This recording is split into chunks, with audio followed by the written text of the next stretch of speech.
سبح اسم ربك الأعلى الذي خلق فسوى والذي قدر فهدى والذي أخرج المرعى فجعله غثاء أحوى سنقرئك فلا تنسى إلا ما شاء الله إنه يعلم الجهر وما يخفى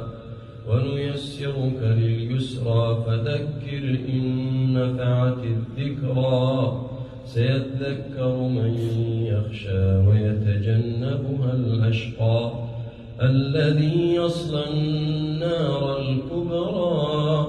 ثم لا يموت فيها ولا يحيا قد أفلح من تزكى وذكر اسم ربه فصلى بل تؤثرون الحياة الدنيا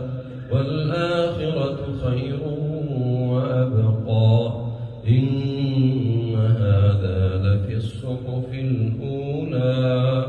صحف إبراهيم وموسى.